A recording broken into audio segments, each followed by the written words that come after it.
Какво става YouTube? Добре дошли в поредното видео на моят канал и искам да моля преди да започна с каквото и да ударите subscribe бутона още сега, за да не изпускате съдържанието, което качвам. Също така ме последвате в Instagram.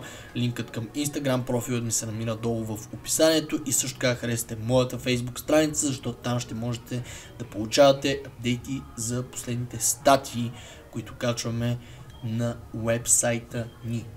Преди да започна да дискутирам каквото и да е, искам да резюмирам накратко какво се случва с тренировките ми.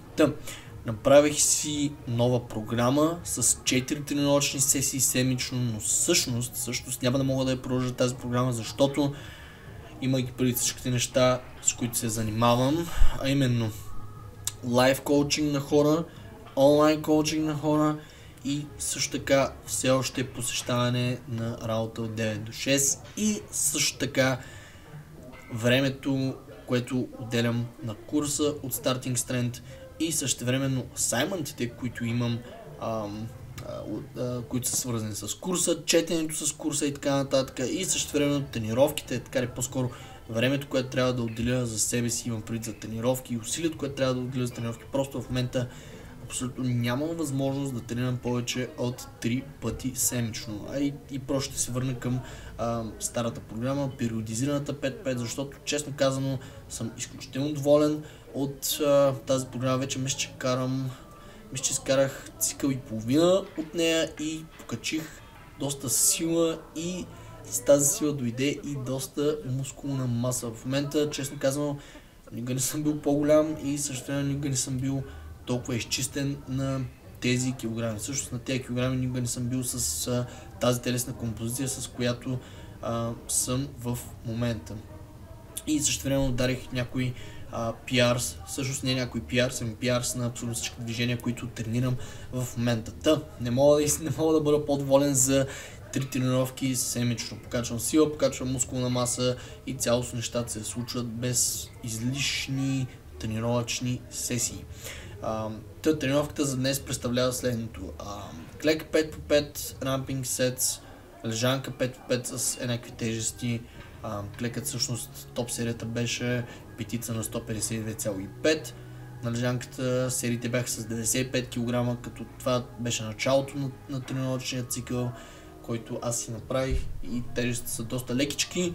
И военната преса беше 5 по 5 на 63,5, но както казах, няма да мога да продължа тази програма, защото имам цели, които са доста важни за мен и това е всъщност основната ми мисия. И цялостно трябва да комбинирам абсолютно всичко това, което изброих с тренировките и така нататък. В момента съм в яко hustle hard mode. Буквално абсолютно всяко едно действие, което предприемам, се отнася и се закача директно към мисията ми. В момента може да се каже, че нямам личен живот. Често казвам, аз съм напълно окей с това. В смисъл, напълно съм окей с това да жертвам личния си, социалния си живот и така нататък, защото ако трябва да бъда абсолютно честен, това не ми е носило някаква форма на удовлетворение. Нещата, с които се занимавам в момента, като изключим работата, това са нещата, които ми носят наистина удоволствие. И в момента основната мисия е да се превърна в един наистина качествен треньор и същевременно това да е основното ми средство на прехрана. Нека се върна малко по-назаде през 2018, когато всъщност това си го поставих като цел. Понеже, честно казвам, писна ми да работя някакви работи, които реално не се отнасят към... които по-скоро не използват моя истински скил и моята страст всъщност. Аз съм абсолютно сигурен, че на всеки в един момент му се е налагало или може би все още му се налага да работи нещо, което не му харесва, но в един момент това... Реално човек осъзнава, че това не е нещото, което му носи удовлетворение и не е нещо, което иска да преследва. И затова през 2018 година, началото, реших да създам този YouTube канал и просто да действам. Поставих си точна и ясно изразена цел и започнах да действам. Мисля, че имам качени за една година над 100 видеа в канала и същевременно за една година събрах близо 3000 сабскрайбъра. Не казвам, че това са много, по никакъв начин не искам да брагвам с някакви статистики и така нататък. Но това, което мен ме кара да продължавам, е, че в сравнение с миналата година, т.е. 2017, когато въобще просто ходих на работа и така нататък и тренирах, но отлагах цялото започване на всичко това, на YouTube канала и как да кажа, метаморфозата ми в лайв треньор и онлайн треньор и въобще всичко свързано с това.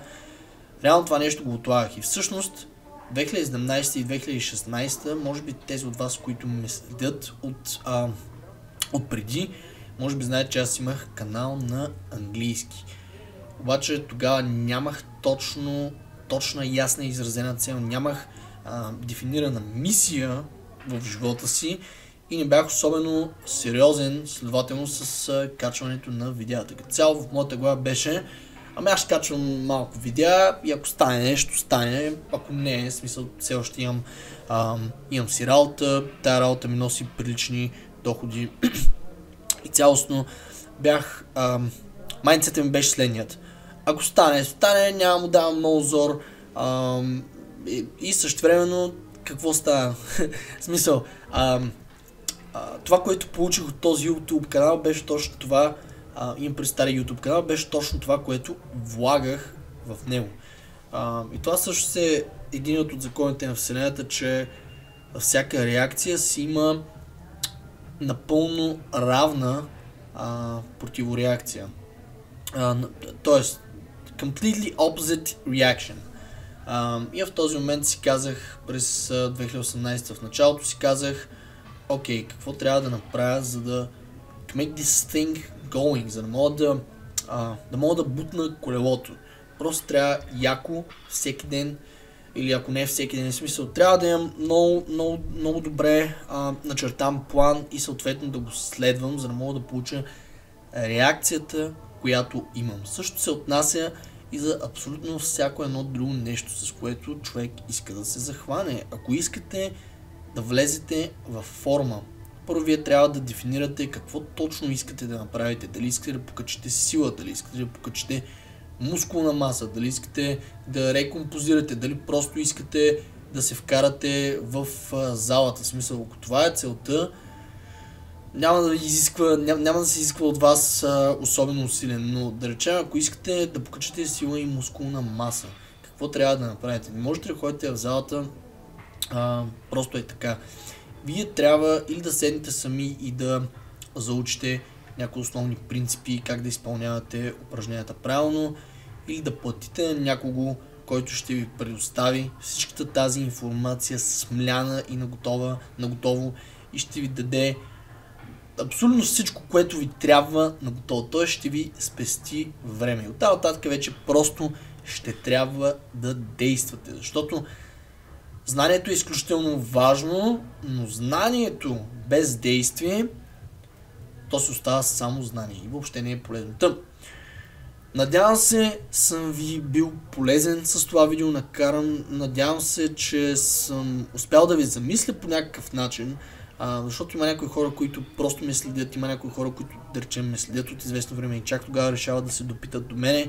Аз просто в този клип исках да споделя какво случи с мен през 2018 година. Искам да вземете това нещо, което се случи с мен, по-скоро нещата, които аз направих, и да ги приложите за себе си. Тоест искам да тръгнете и да преследвате целите си, но преди да тръгнете да преследвате целите си и да действате, искам да си поставите точни и ясни изразени цели, да тупнете по масата и да кажете: точно искам да направя точно това и това и това, да се начертаете един план и да действате. И, както винаги, YouTube, аз съм out.